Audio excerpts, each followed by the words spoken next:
وجاء إخوة يوسف فدخلوا عليه فعرفهم وهم له منكرون.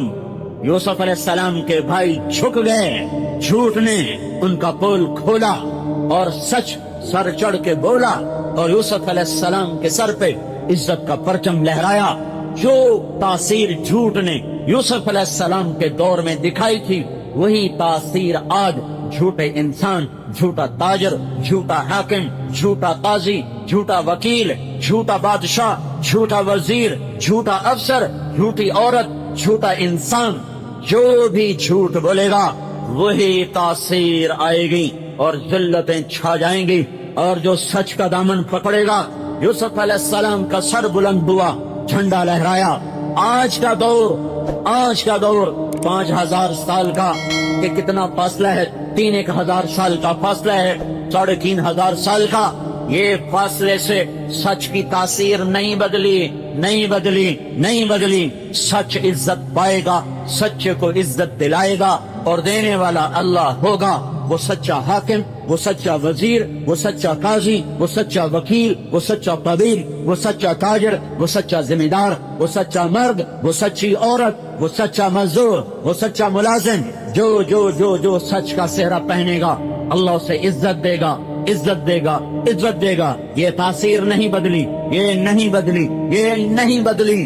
زہر تریاق بن سکتا ہے اور تریاق زہر بن سکتا ہے، لیکن سچ ذلت نہیں بن سکتا، جھوٹ عزت نہیں بن سکتا. یہ میرے رب کا عقل اور قطعی فیصلہ ہے. حضرت محمد صلی اللہ علیہ وسلم اللہ کے محبوب بن کر آئے اور ایک پاک زندگی لے کر آئے اور اعمال کی دنیا بسا کر گئے. ایمان بھی بتایا، عمل بھی بتایا، تقوی بھی بتایا، حج بھی بتایا، روزہ بھی بتایا، زکات کو بھی بتایا، اخلاق کو بھی بتایا، گھر کے اندر کی زندگی بتائی، باہر کی بتائی، جنگ کر کے دکھائی، امن لا کے دکھایا، صلح کر کے دکھایا، معاف کر کے دکھایا، جھک کے دکھایا، تلوار اٹھا کے دکھایا، مصلی پہ کھڑے ہو کے دکھایا، تہجد پڑھ کے دکھایا، طواف کر کے دکھایا، احرام باندھ کے دکھایا، پڑوسی بن کے دکھایا، باپ بن کے دکھایا، بھائی بن کے دکھایا، قائد بن کے دکھایا، فاتح بن کے دکھایا، مفتوح بن کے بھی دکھایا ہے. زندگی کا کوئی پہلو ایسا نہیں جہاں نور نبوت کی شعائیں نہ پڑی ہوں. ترکتکم علی محجۃ بیضاء لیلھا کنہارھا لا یزیغ عنھا الا ھالک. میں تمہیں روشن راستے پر چھوڑ کے جا رہا ہوں. میرے راستے میں رات بھی نہیں آتی. دن میں رات آتی ہے تو دن میں بدل جاتی ہے. اس محبوب نے اللہ کی طرف سے ایک فریضہ ہم پہ عائد کیا. یا ایھا الذین آمنوا کتب علیکم الصیام کما کتب علی الذین من قبلکم لعلکم تتقون. اے ایمان والو، تمہیں بھوکا رہنے کا حکم دیا جا رہا ہے، تمہیں پیاسا رہنے کا حکم دیا جا رہا ہے. کوئی گھبراؤ نہیں، یہ نیا حکم نہیں ہے. ڈرو نہیں، یہ نئی بات نہیں ہے. یہ تم سے پہلے لوگوں کو بھی دیا جا چکا ہے.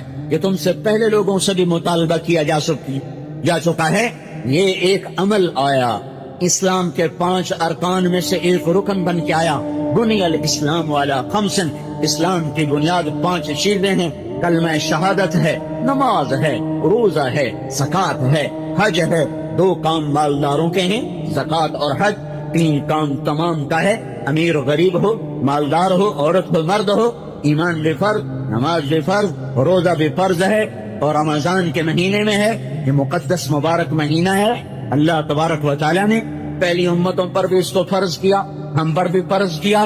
اس کی ایک تاثیر بتائی ہے، اس کا ایک اثر بتایا ہے، اس کا ایک ثمرہ بتایا، ایک نتیجہ بتایا ہے، جو بڑا خوبصورت، جو بڑا عالی شان، جو بڑا ذی شان، جو بڑا باوقار، جو میرے بڑے کام کا ہے.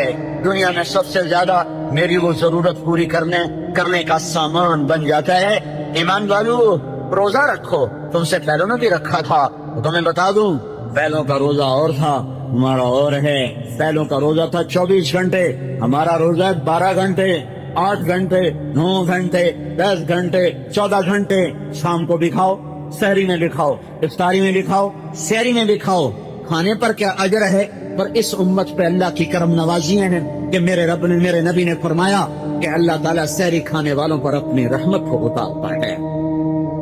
اللہ کی رحمت برستی ہے